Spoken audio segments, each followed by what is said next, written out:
sir. We're back in Denver too. Feels great, man. DNVR Buffs live. Scotty, how are you feeling, bro? I'm feeling all right. No complaints. It's a new week. It's a new opportunity for us to get after it. You know what I'm saying? So no complaints, man. Let's start a new week off the right way. You feel me? I love the outlook. Just to fill everyone in, Scotty's dealing with what I dealt with last year coming back from Super Bowl, where I don't know what happened. It's just you hit the plane ride and it just goes downhill and you feel really, really sick. So yeah, man. As soon as I, like I just said to you before the show, man, as soon as I hopped on that plane back to Denver on whatever that was Friday night, I just had something in my throat, just wasn't feeling right. And I woke up Saturday morning, not feeling right. I've been in bed pretty much the last 2 days this weekend. So this weekend came at a good time, but we back at it, man. It's Monday, you feel me? So let's get it. Let's go, man. I mean, we're like a month away from spring football. Isn't that crazy? Crazy to think about, bro. Crazy to think about. We'll be back in Boulder doing our thing soon enough. We're going to talk Super Bowl. We're going to talk recruiting. Shedeur going first overall. Some stuff from the Super Bowl still. We caught Chris Fowler on the way out of Super Bowl on Friday. We caught Chris Fowler. How about that? Fire.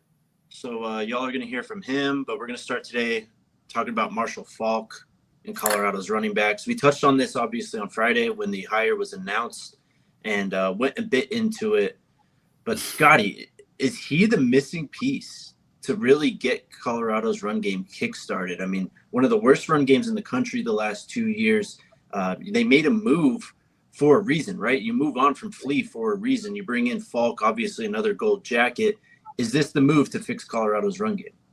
It very could be, bro, because who knows the running back position better than Marshall Faulk? You know what I'm saying? A Hall of Famer, somebody who was dominant in high school, obviously in college as well as San Diego State. So this very well could be, obviously. And we've talked about how, a lot of times you can tell how his staff feels about, a certain part of their team based on, the moves that they kind of make. And obviously, adding in, Andre Gerard to this offensive line coaching staff, somebody with a lot of NFL experience, and then obviously adding Marshall Faulk to that running back room. Deion Sanders is signaling that this running game has to be better in 2025. When you don't have Shedeur Sanders, when you don't have the Heisman Trophy winner and Travis Hunter, you have to be able to run the football, particularly in the Big 12, and particularly if you're trying to reach the college football playoff, which I know Colorado is. That's what you're going to have to do. The best teams, both in the Big 12 and in, all of college football in 2024, were able to run the ball pretty effectively. And, it comes in different ways, too. It doesn't always have to be in the form of, an elite running back, like Arizona State had with Scatterboo.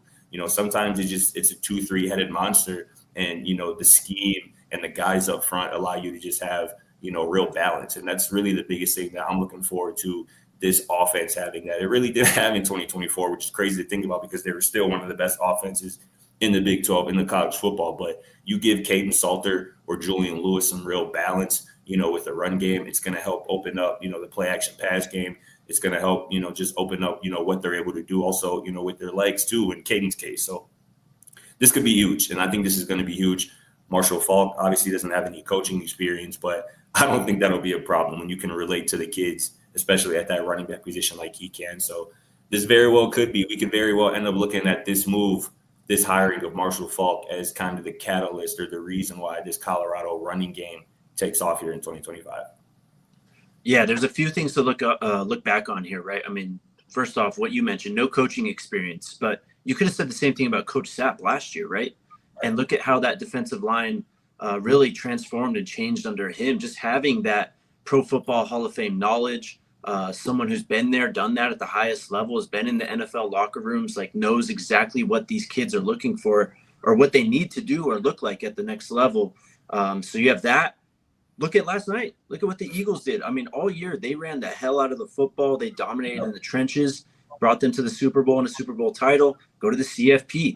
We had Ohio State versus Notre Dame. Both those teams ran the hell out of the football as well. Jeremiah Love with Notre Dame, kind of that typical, you got your one like go-to back who's going to handle everything, while Ohio State just has a two-headed monster in the backfield. But, I mean, go back further. Look at Texas. Quinn Ewers struggled a lot last year. And the Texas running game basically helped them stay afloat, got them to the semifinals in the CFP.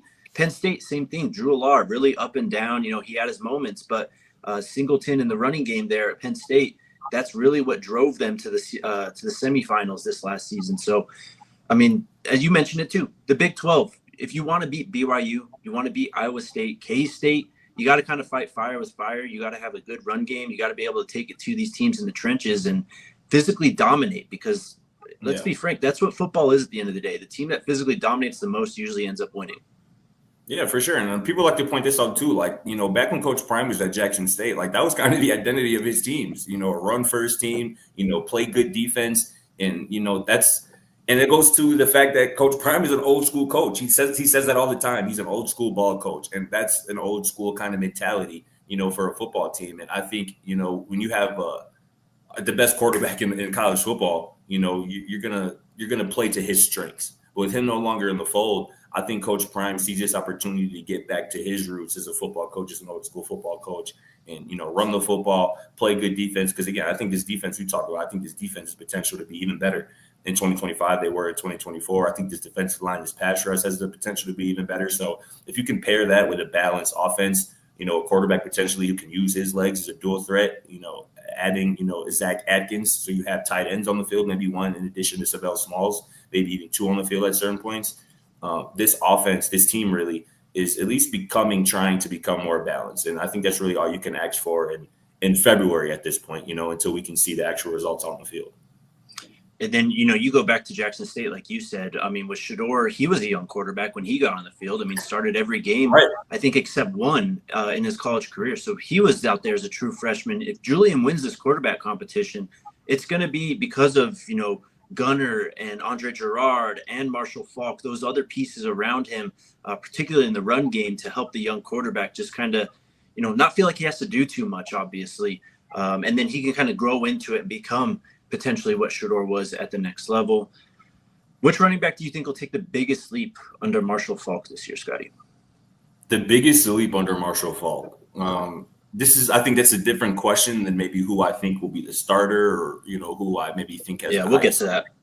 But in terms of who I think will take the biggest leap, I think it's Isaiah Gustav. I think Marshall Faulk will end up seeing himself a little bit in Isaiah Gustav, kind of a taller running back, has obviously the speed, really the speed and the ability to run between the tackles. So I think Isaiah Gustav, who had a quietly strong finish to the season, here. I mean, obviously led Colorado in rushing attempts, rushing yards here in 2024, but also had a pretty good 4.6, yards per carry average. He was 4.5 or 4.6. That's very good for somebody who, carried the ball damn near 100 times. So I think Marshall Faulk is going to, like I said, see himself maybe a little bit in Isaiah Gustav. And I think, coming off, the second half of that season where he was pretty much the guy, I think he can, going into this offseason, learning under Marshall Faulk, I think he's going to be able to take his game to the next level as well. How about I like you? that.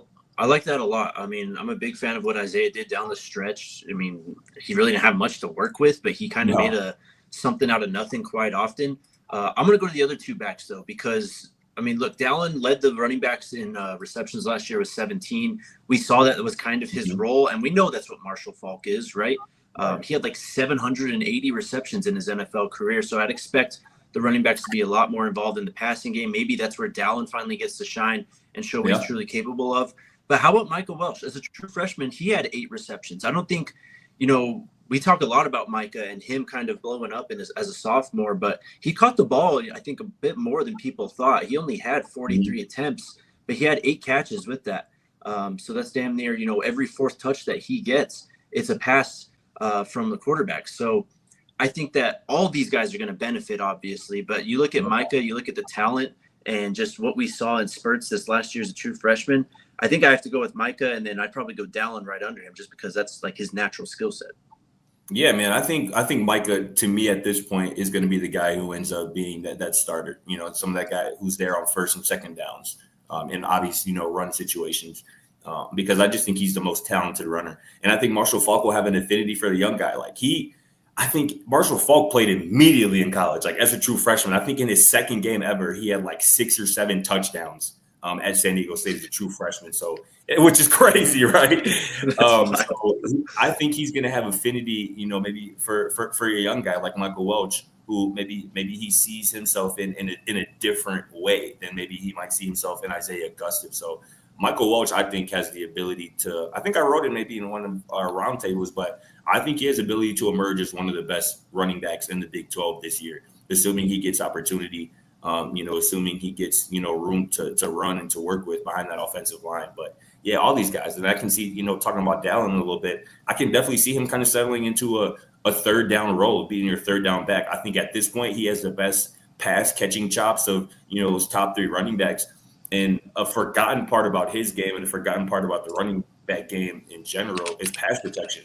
I think Dallin Hayden is also the best pass protector at this point at that running back group as well. Maybe aside from Charlie Alfredall, because when you at Ohio State, you got to be able to do that, or else you don't see the field. And obviously, Dallin didn't see the field a ton, but in 2022, he did see the field quite a bit. And obviously, again, they don't put you out on the field if you can't pass protect. I remember the NDSU game, week 1, on one of, I believe it was the whole shot to Jimmy touchdown. Yeah, right.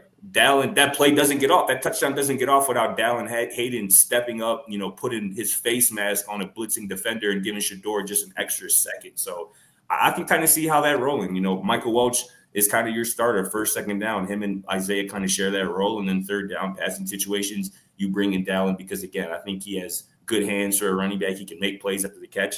That play that he made on the catch, obviously it was in garbage time against BYU in the Alamo Bowl. That was one of the biggest plays of the game. He took a little short pass up the sideline for about 30-plus yards. So I think I can kind of see at this point that's kind of how the running back group kind of shakes out with those 3 guys. Yeah, I love that. I mean, Charlie, I think, is kind of getting forgotten about. But remember how much Coach Prime liked him this time last year, how much of an impression he made. Week 1 starter.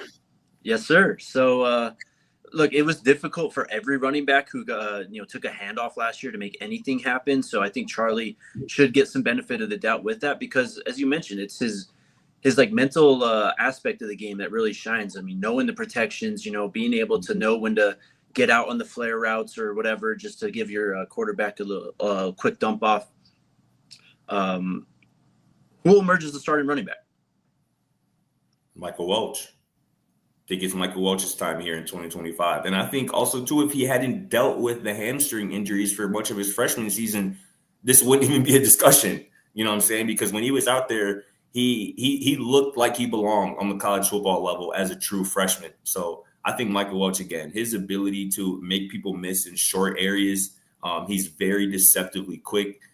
People, because of his frame, try to say that he's not quick or fast. That ain't true. Michael Welch can definitely get loose and get busy down the sideline or in some open field. So I think Michael Welch is just going to be that guy, especially when you're talking about having an identity, right? A different identity. You want to be able to run the ball, play kind of smash mouth football. I think Isaiah Gustav obviously has some of that to his game as well. But I think Michael Welch, that's what he personifies, that type of mentality, that smash mouth, kind of game. So I think Michael Welch, I'm really high on that young man. I think 2025 is a big year for him.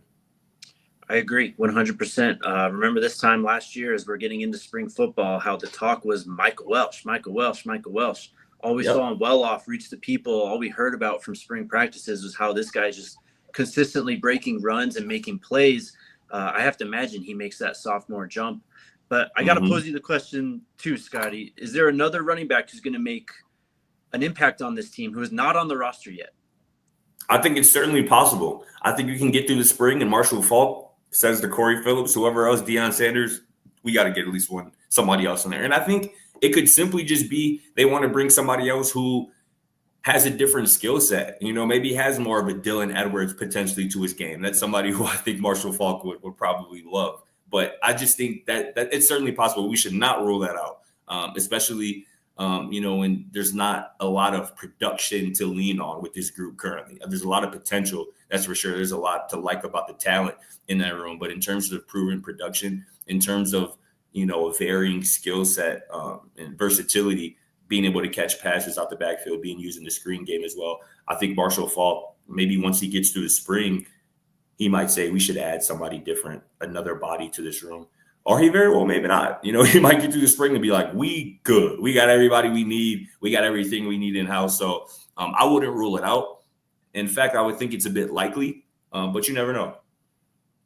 I'm right there with you, bro. I think it is more likely than many people would think because like we led this segment off with, I mean, it wasn't working for whatever reason, the running backs, Coach Prime made a change with Marshall Faulk.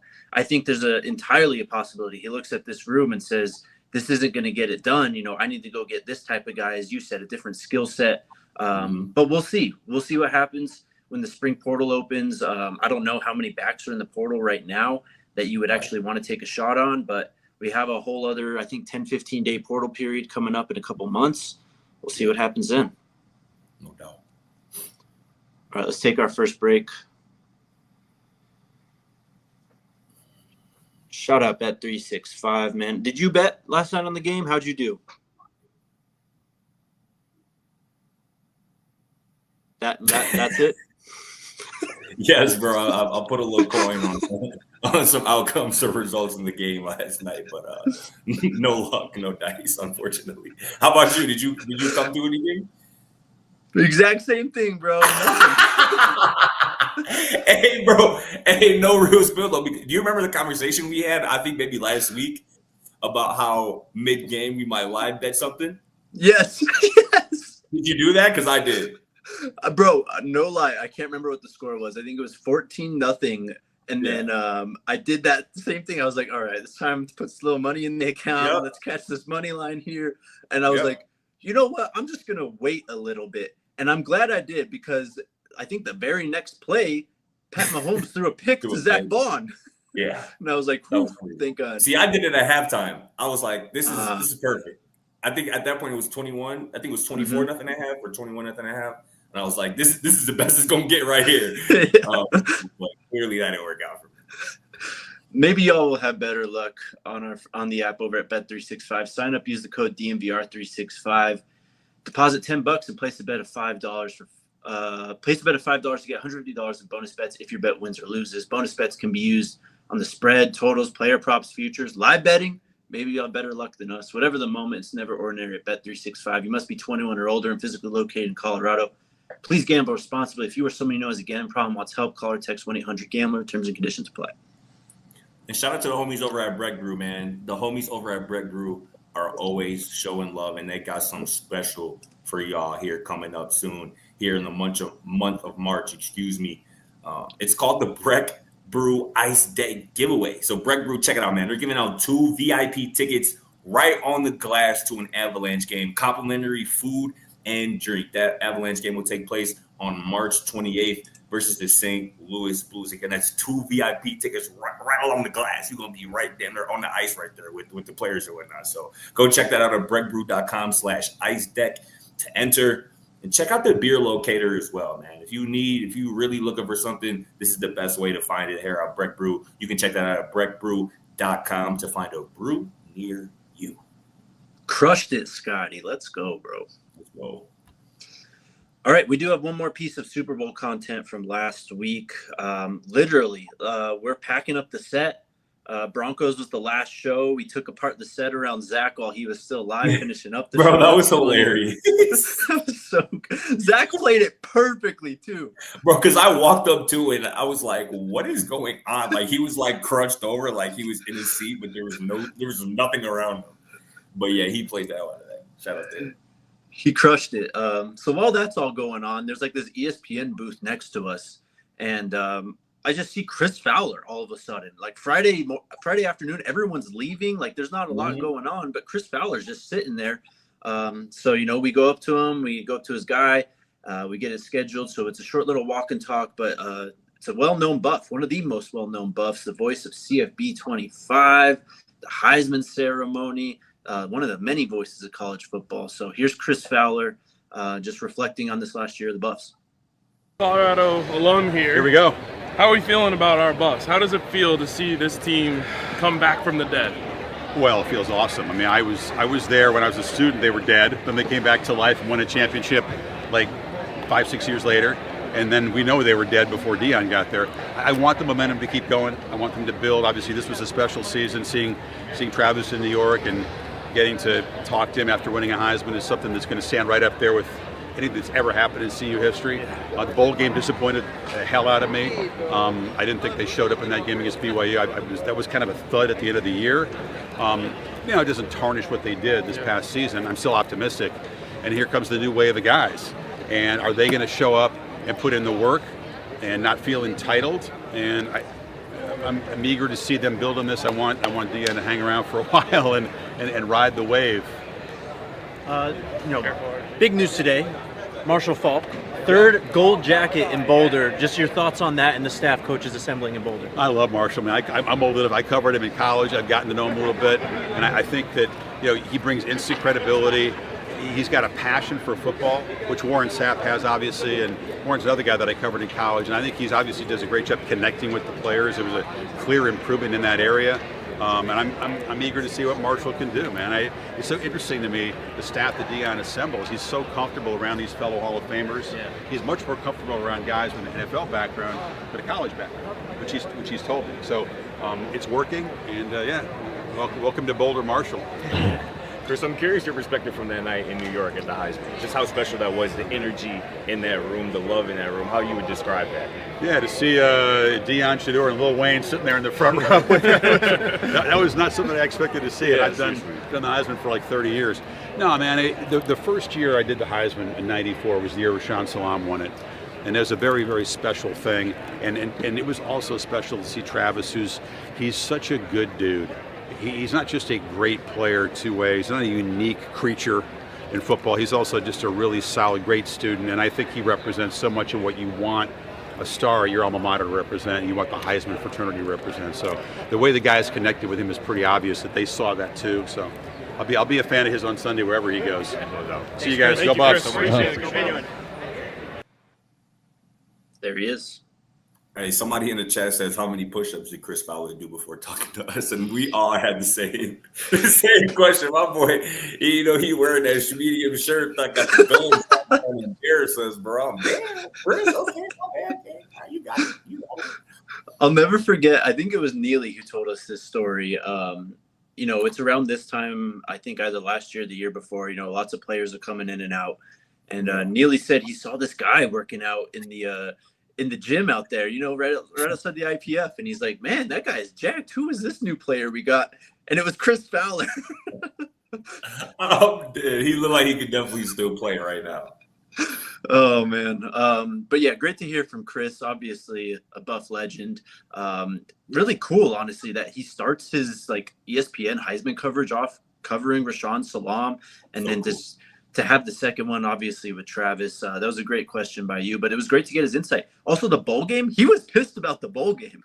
Yeah, like a lot of Buff Nation was. Because, that was just not to relitigate the Alamo Bowl, but that was a gut punch after what was such an exciting season, an exciting close to the season. But that just shows you how through and through of a Buff fan Chris Fowler is, you know what I'm saying? And, yeah, that was cool that he was there, like you mentioned, for Rashaan Salam's Heisman, and then 20+ years later to be there for Travis Hunter's special night. That's you can't draw it better than that. That's awesome stuff. And just talking too, when he was talking about Travis, this is a number 1 overall pick right there, man. And I get if you want to go quarterback, if you want to take Shedeur Sanders number 1 overall, because you gotta get your leader of your franchise together. But Travis Hunter is everything you want in a franchise cornerstone, everything you want in a number 1 overall pick. I saw Brian Baldinger of Baldy's Breakdowns today just posted a video of him today. You probably saw it too, Jake, of him just locking stuff down in that Kansas game. And it's like after watching the Eagles last night where defense wins championships, that was, proven to us again last night in the Super Bowl. What better defensive cornerstone is there in this draft than Travis Hunter, aside from an Abdul Carter? But again, I would give Travis Hunter the edge as a true corner. And then when you add in his ability to play both sides, that's the number 1 overall pick, and he's the number 1 overall pick person, too. You're never going to have to worry about him getting in trouble off the field, doing anything other than football-related. That boy plays games, hang with his girl, and try to get better on the football field. So that was cool to hear as well from Chris. Yeah, man, 100%. Travis, again, he's the only prospect in my mind who fits the term generational. When the Tennessee Titans GM came out and said that. And you look at last night, and we'll get into more Super Bowl stuff a bit later, but they had 2 young corners. One of them made a massive play the game early on, Cooper DeJean with the pick 6. And then Quinyon Mitchell, he's been strapping up guys all year too. Having those 2 young guys, when you have corners like that, man, it just makes everything work much better in harmony. It allows the defensive line to just get after them. They rush forward the whole game, all that type of stuff. So, again, we'll get into that. But Shedeur even Sanders, last year with the Chiefs, they drafted a rookie quarterback, Trent McDuffie, who immediately came in as a starter and was immediately a reason why they were able to win the Super Bowl last year. Obviously, he was getting abused a little bit yesterday by A.J. Brown, but such is life when guarding A.J. Brown. 100%. Shedeur Sanders at the Super Bowl, obviously, he's all out there doing interviews and stuff. He was on the set with ESPN's Kevin Clark on Thursday, and he was asked about being the number one overall pick and whether, if he wasn't the number one overall pick, would he be mad about it? And Shedeur goes, why would I be mad? These are good problems to have. You could be in a way worse situation. Being number one really doesn't matter to me. It's all about fit. And it's entirely true. I think that's probably the biggest and maybe the most underrated aspect of the NFL draft is the landing spot matters so much where, who your coaches are, what scheme you're running, the players that can complement your skill set. How do you complement the team's skill set? A bunch of stuff like that that doesn't really get discussed. A lot of people just say, take the best player, figure it out. And there's some situations where that's totally valid and I understand it. But quarterback fit is everything. It's everything, bro. And I feel like we got a lot of different perspectives last week at Super Bowl week, whether it be from, our guy Emery or Dan Orlovsky or, Thomas Dimitrov, just about how important that is and how important it is to surround a young guy who you invest a lot of draft capital in, to surround him with good coaches and good players and good GMs as well. Again, not to go too quickly too soon into the Super Bowl talk, but I think last night was two best GMs in the entire NFL. Howie Roseman continues to put on master classes both in the draft through free agency. I think I saw last night that 8 of their 22 starters were acquired via trade or free agency. So yes, the draft is still very much the way, but you have to be able to do other things, make other moves to improve your team in the now. And the same can be said for the Chiefs GM, Mr. Veach. I mean, he's been one of the best at roster building over the last few years, and that's why the Chiefs have been in 2 of the last 3 Super Bowls. So, as much as I've talked about, players fitting around potentially around Shedeur Sanders and, a head coach, offensive play caller, it's also very much about that GM and how creative he can be in, putting the best talent around, your franchise quarterback. So that's huge. And, yeah, of course, we're not surprised that Shedeur Sanders knows that being picked number 1 overall ain't all it's cracked up to be, especially if you can go to number 3 or number 4 potentially, and it'd be a much better fit, a much better landing spot. So I think, and Coach Primer's mentioned, as long as Shedeur going at top 4 and he gets picked before his father did, all those years back at number 5 overall, I think he'll be happy regardless. I think you're right.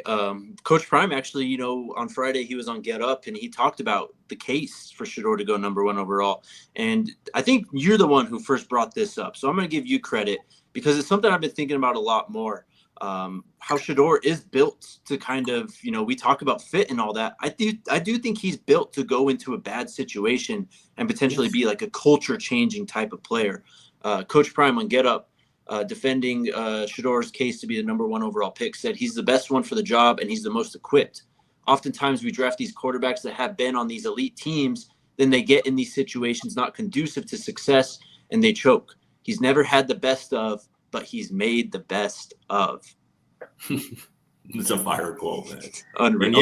Yeah, to your point, man, it's why I haven't been as adamant about him not going to Cleveland as other people, because there are pieces there. And again, talking to our guy Emery last week, the path to salvation, so to speak, in the NFL, going from one of the most ass teams, franchises in the NFL to a playoff contender, a championship contender potentially, it doesn't take long in today's nowadays. If you get the quarterback right, if you can put together 1 draft class, 2 draft classes, if you can make a couple shrewd moves in free agency via trade, you can be instantly right back in the mix. The Texans just did it last year. The Commanders just did it this year. So, and Shedeur Sanders has a lot of Jaden Daniels in him. He has a lot of CJ Stroud in him in terms of being able to lead guys, lead a locker room, lead a franchise to success.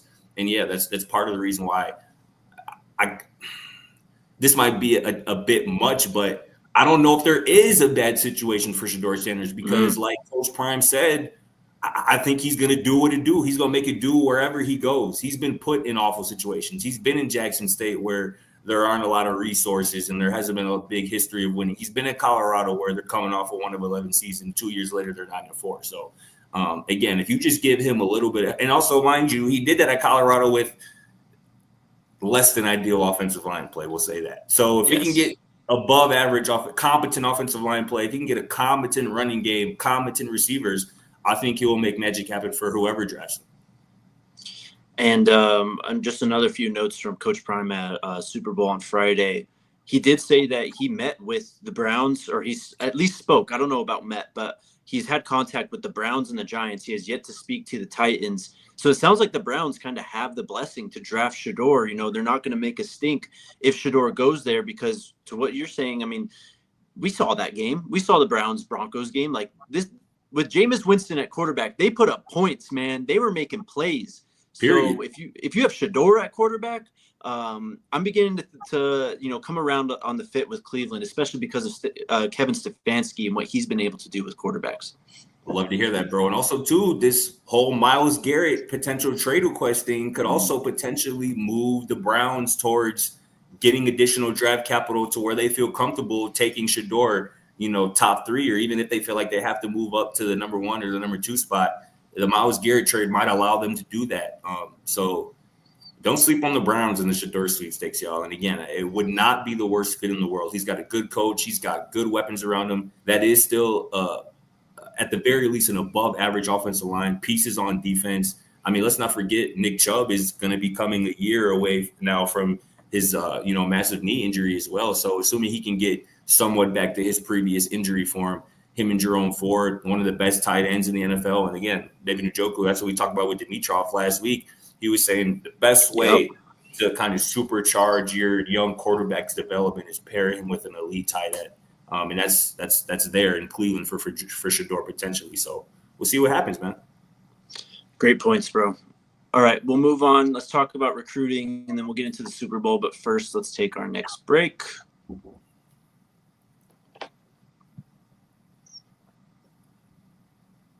What's up? Thank you. Shout out to the homies over at Toyota. Man, I love my Toyota. I think RK might be sick for the next week or so. He's off doing RK things, so we'll just say that. But he's going to be away from the Toyota for a while, so he might have a little bit of separation anxiety coming up this next week without his Toyota. But if you're in the need for a reliable, dependable, just a versatile car, hit up our friends at Toyota, especially at the Front Range Toyota stores. AutoNation Toyota, Arapahoe and Centennial, Carwin Toyota in Boulder, Groove Toyota in Littleton, Mountain States Toyota in Denver, Stevenson Toyota East in Aurora, and Stevenson Toyota West in Lakewood. Toyota is the official partner of CU Athletics and the official vehicle of DNVR. Let's go places. Oh, God. And shout out to the homies over at Ice Shaker, man. Shout out to the Grunks, man. This is their product, man. It was cool kind of seeing Robbie G a little bit at Media Row this past week, man. Seemed like a really cool guy, showing love to everybody who, wanted to, spend some time with them. So that's what's up. He killed it yesterday on the Fox, kind of pre and post game of the Super Bowl as well. So shout out to Gronk and shout out to Ice Shaker, man. Order your team branded bottles today at iceshaker.com and use the code AllCity25 for 25% off your order. Again, whether you're a Broncos fan, whether you're a fan of someone, whether you're an Eagles fan, and you want to celebrate an Eagles championship with an Eagles kind of branded Ice Shaker, iceshaker.com is the place to go grab that. Ice Shaker, show your support for your teams with the best branded workout bottles on the market. Ice Shakers. Shout out Ice Shaker. Shout out Toyota. Facts. Alrighty, Scotty. We will get to the Super Bowl, but first we got to hit some recruiting because we actually did get some big news when we were away at the Super Bowl. Colorado has offered 2026 5-star wide receiver Chris Henry Jr. He is rated the #1 overall recruit according to ESPN. 247 has him as the 5th overall player on their composite. Travis had like a .9999 like recruiting ranking on 247. Chris Henry Jr. has a .9970. This kid is 6'5", 205, and he's just been destroying kids constantly in high school. The son of the late great Chris Henry, rest in peace, of course, played for the Cincinnati Bengals. He was actually playing college football at West Virginia, which is where Pac-Man Jones played. Of course, when Chris Henry tragically passed, Pac-Man Jones kind of assumes that role, that fathership role for Chris Henry Jr. and his siblings. So Pac-Man has played a real massive factor in this guy's life. We know what Pac-Man thinks and feels about Coach Prime in Colorado. Chris Henry Jr. is committed to Ohio State. He committed there in July of 2023. So he's been locked down for a minute, but he is, it's going to pick up here, right? We're about less than a year away from signing day. He is one of the top players, and we already know what's going on at Colorado right now, with Julian and all the momentum and everything. So this would be a massive, massive get. Yeah, man, I think he's definitely the best receiver in the class of 2026, which means he's one of the best players overall in the class of 2026. So this would be massive, and this would be a hard flip from Ohio State, especially with the way that they churn out NFL receivers. Being coached by Brian Hartline, one of the best receiver coaches in college football, who I believe the Buckeyes just promoted to their offensive coordinator role. So that'll be interesting. Like I said, Chris Henry would be a massive flip. It would be a hard flip to get, but what you mentioned there should give people reason for optimism. I mean, that relationship that Chris Henry has with Pac-Man Jones, that goes beyond football. Like, this is real life stuff here. Real life mentorship, friendship. Excuse me. Again, you mentioned it, kind of the father-son kind of role between those two.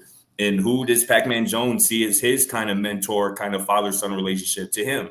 That'd be Deion Sanders. Pac-Man just told us that this past week in New Orleans for the Super Bowl. So, again, if Pac-Man Jones gets in his ear, which, again, I'm sure he will, and not in a negative way, getting Chris Henry Jr.'s ear about potentially playing for Coach Prime and, how that could set him up for success down the line, I could definitely see that being a reason why Chris Henry maybe flips to the Buffs. And also, too, again, talk about a 2026 guy.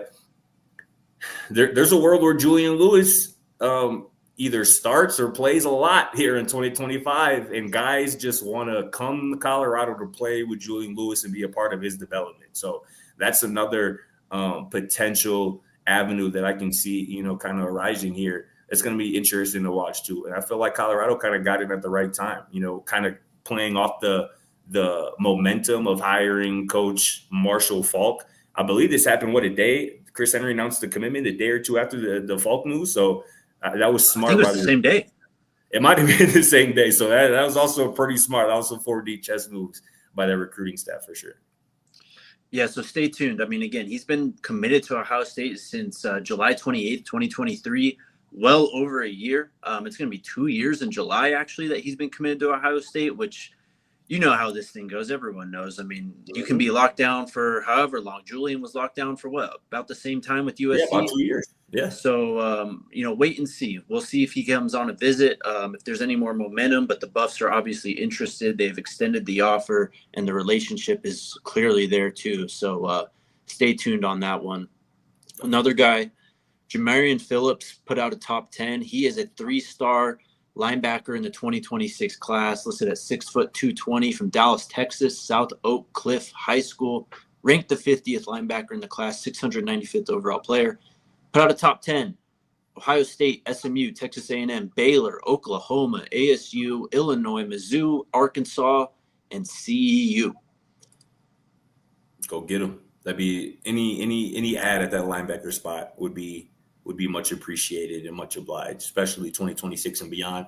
I think running back and linebacker are kind of the two spots that I think this staff should and is kind of focusing on the most, and for good reason. 100%. We've talked about, how they've been recruiting linebackers a lot, especially in this 2026 class. And when you look at just the construction of the current roster, it completely makes sense, right? Because they bring in 2 veteran transfers who are kind of grad JUCO guys. So they got that extra year. They're going to have an older linebacking core. Of course, Jay West is in that conversation, Mantrez Walker, but it's clear that they want to have like a movement at that position. And you mentioned it too, at running back as well. So I'd expect to see a lot of these linebacker offers and top 10s, top 5s continuing to roll on. And I wouldn't be shocked if they get a handful of these guys in the 2025 class also, or 2026 class, sorry. Thanks. Last thing I wanted to touch on with recruiting, trying to find it because this happened during middle of Super Bowl week. TC Lewis, Julian Lewis's dad, was on a podcast with Rivals, I think, and he said that Julian was one of the most heavily scrutinized recruits in a long time. And he was just talking about, how that matches up with what Coach Prime was telling him when they were recruiting him, how he's used to the spotlight. I mean, this isn't new news, but it is true in terms of scrutiny, in terms of being under the microscope. And, every step, he wears a CU towel at a 7-on-7 tournament. That's news. Like, he was just completely under the microscope. He shined, I think, in that setting. And I think that's why he's going to be the guy, at Colorado. So it was just, it was cool to see TC talk about that, because he's right. He is right. And you want to know why? It's because Julian Lewis is the first kind of high school quarterback, aside from Shedeur Sanders, to be linked to Deion Sanders and to want to play for Deion Sanders. So any guy in that situation is going to be heavily scrutinized. And that adds on to the fact when you're Julian Lewis and you've been as productive as you have been at the high school level in Georgia, in one of the best, kind of hotbeds of high school football in all America, balling on dudes as young as a true freshman. And also, too, I think it kind of goes back to a discussion we might have had maybe about the draft, where evaluators, they don't see the traits in Julian Lewis. He's not 6'4", 6'5". He doesn't have a cannon of an arm. He's not a true dual threat who can run past people, but he's very much just like Shedeur Sanders in terms of, I'm going to put the ball right there exactly where I want to. I'm putting the ball exactly right there I want to. I know what this defense is doing. And that stuff is hard for evaluators to kind of quantify. And I think it's part of the reason, not making excuses for him, but I think it's part of the reason why, at least on one or two sites, he dropped from a 5 to a 4-star, because people, evaluators, they fall in love with these traits and big arms and the speed, and they can just forget that, no, dude is just a dog, and he's been like that since the youth, as a freshman, as a sophomore, all the way up to reclassifying. I mean, dude should be, a junior in high school right now, and now he's with the CU Buffs, already preparing for his freshman, season of college. So, TC was absolutely right, and I'm glad he stood on that and said it out loud. Facts. All right, Scott, it's time. Defend yourself. We're talking about the Super Bowl.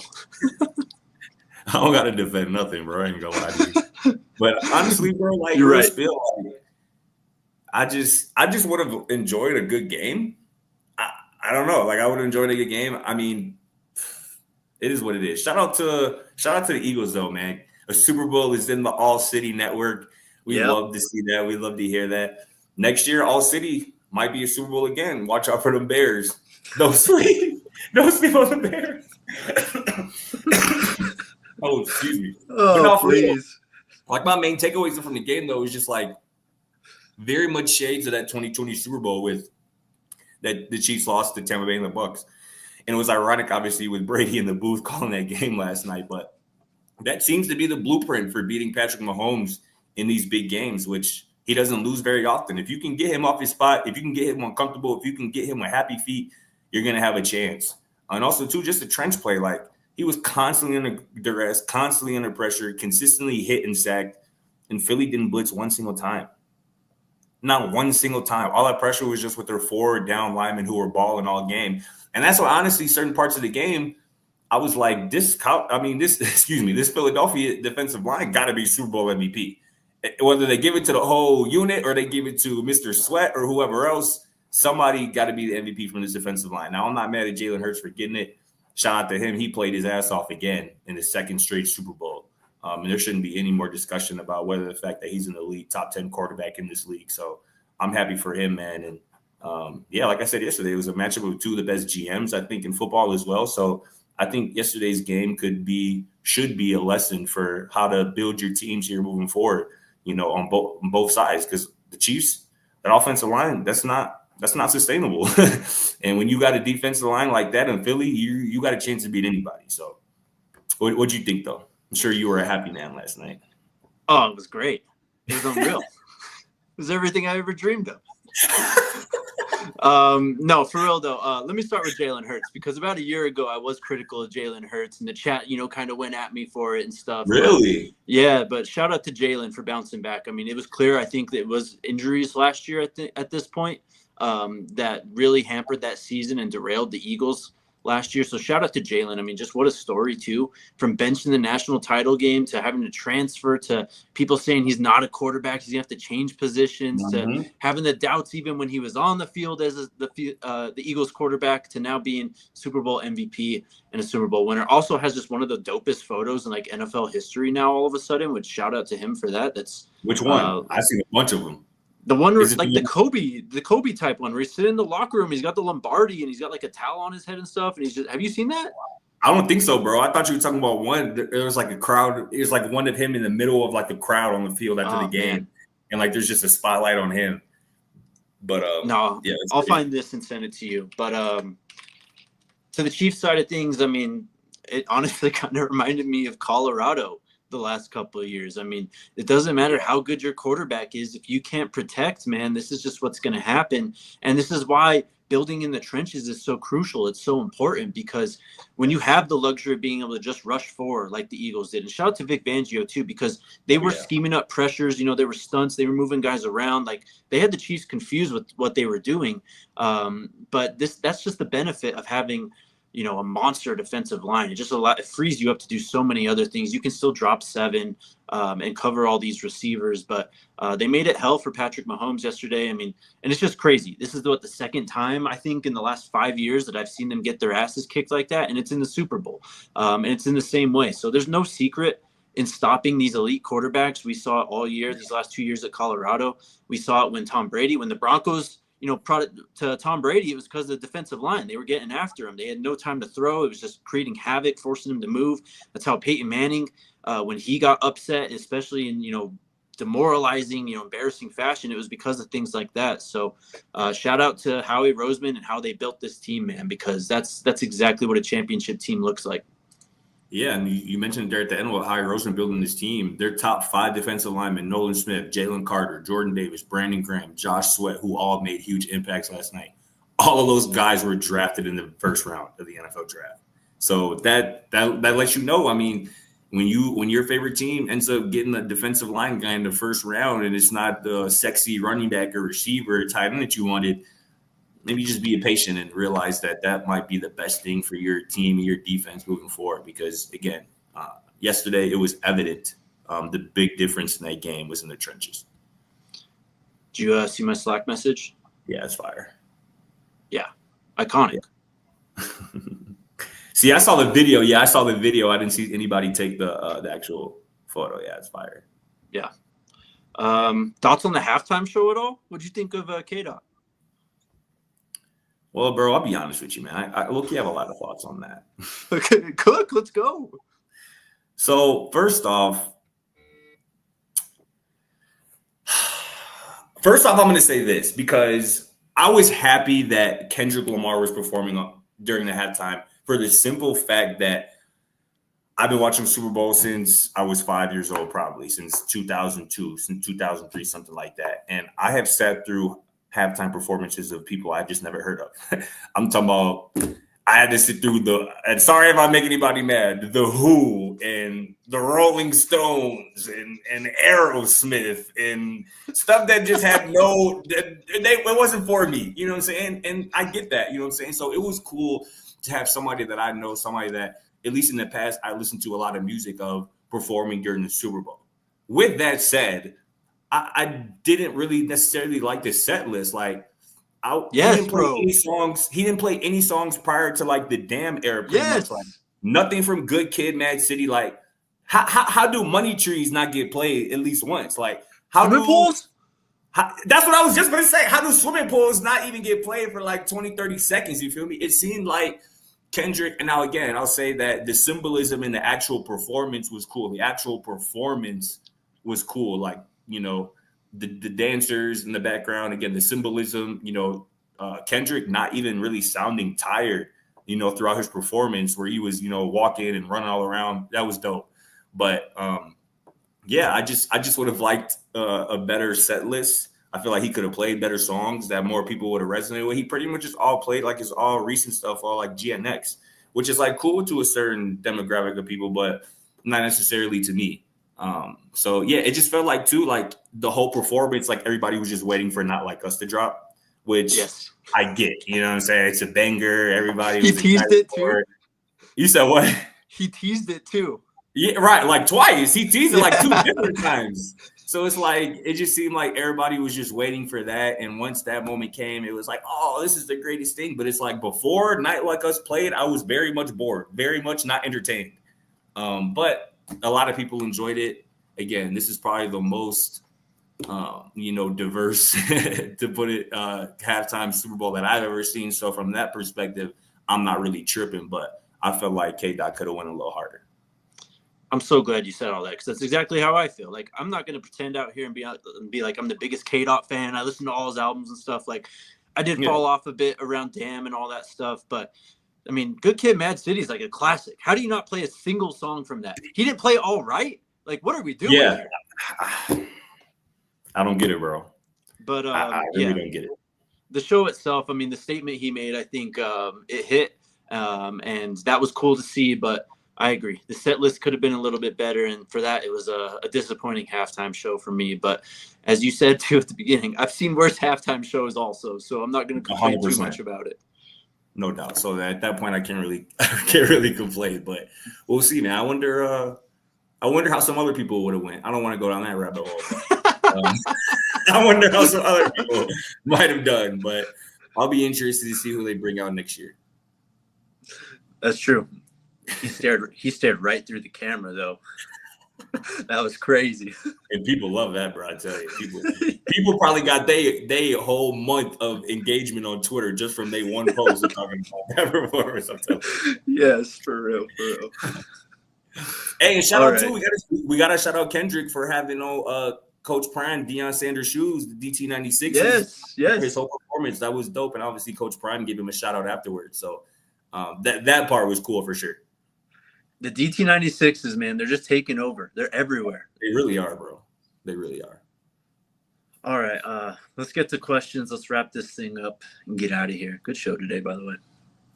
Hell yeah. All right, what do we got, Alyssa? First one from my guy, Heaven's Demon. Jake and Scotty, could we actually see Salter and Juju on the field at the same time for any trick plays? 100%. I think that's possible for sure. Motion Kaidon out to a receiver, get a little tricky. Juju, slide in under center and shotgun, and you have a multitude of opportunities to do. So, yeah, I can see that. Pat Shurmur got to get in his creativity back. I'd love to see that.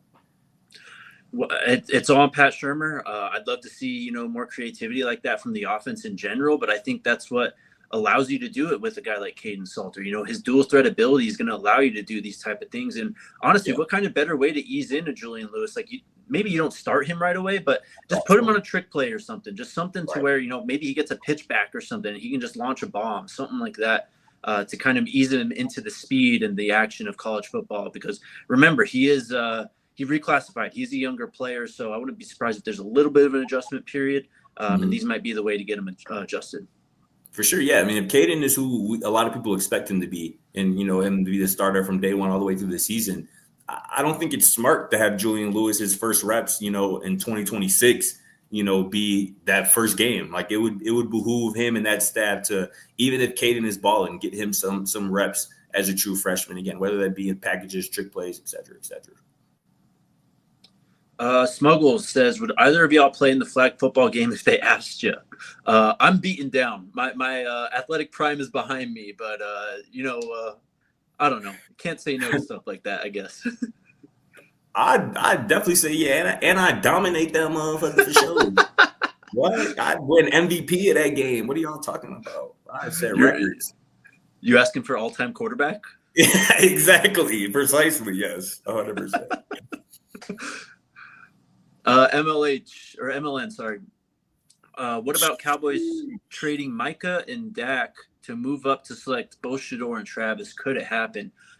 I think that's how you put yourself in cap hell and ruin your chances of winning for at least the next 5 to 10 years, in my opinion. But if they really wanted to, I mean, they have pieces to make it happen, I suppose, and they're not far out of striking range in terms of the draft order. Yeah, I don't know what to make of that. That'd be crazy. That'd be insane. That'd be crazy. What's up, Ivan? What was the highlight last week in NOLA? You have one off the top of your head, Scotty?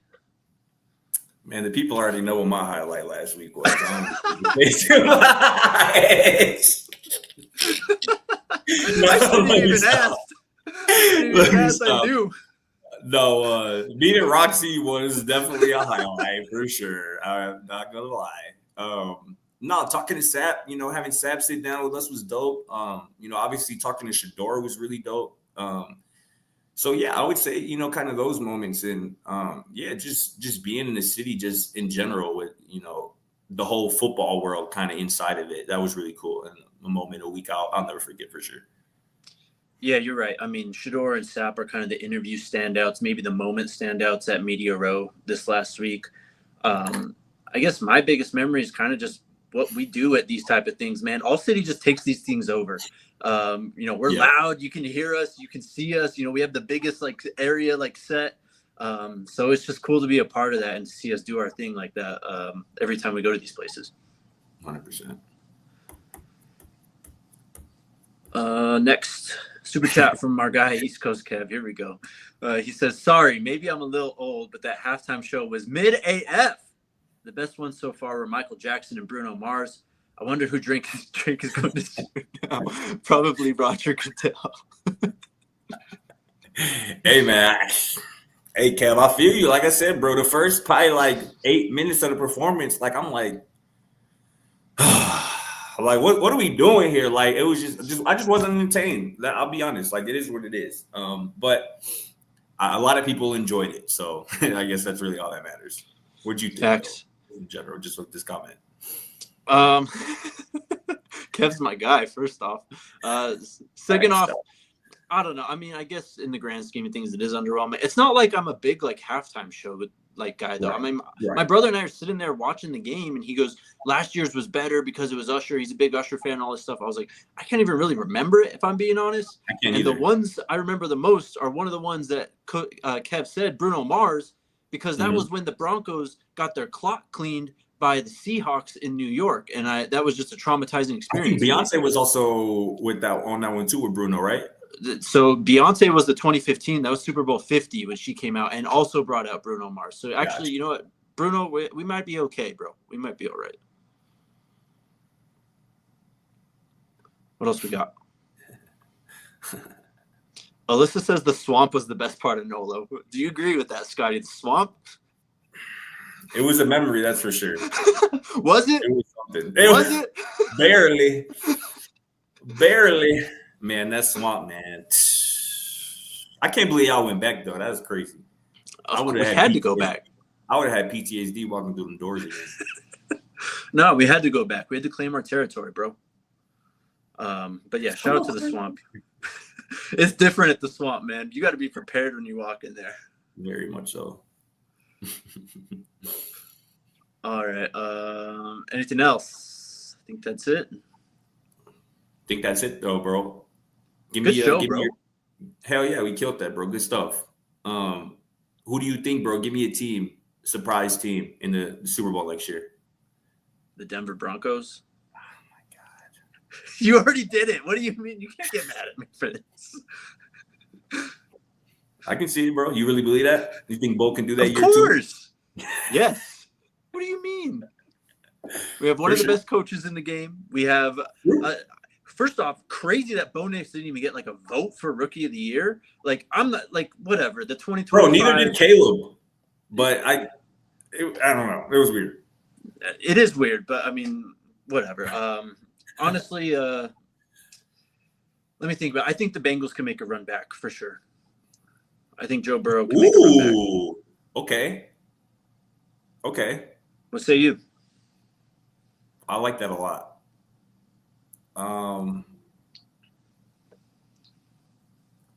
definitely going to pick an NFC team. So, I mean, this might be cheating a little bit. No. Just go ahead. Pick a team. I really think Washington's going to be here for a minute, bro. I can see that. Young team. I can see Washington being around for a minute, bro, assuming Jaden doesn't, undergo a sophomore slump. And I think a lot will depend on how they do in the draft this year.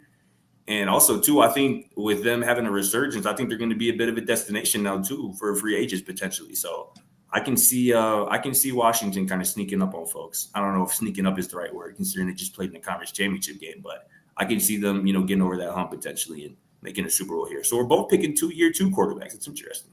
Yeah, I mean, look, there's a lot. These guys have a long way to go, right? And I think we learned a lot about that this year with Houston, because C.J. Stroud kind of had that sophomore slump, right? So you have to be ready for the other shoe to drop for these guys in their second year. I don't know who it's going to be. I'm not going to make any predictions about which guy is going to have that, but you also see a second-year guy take a leap too.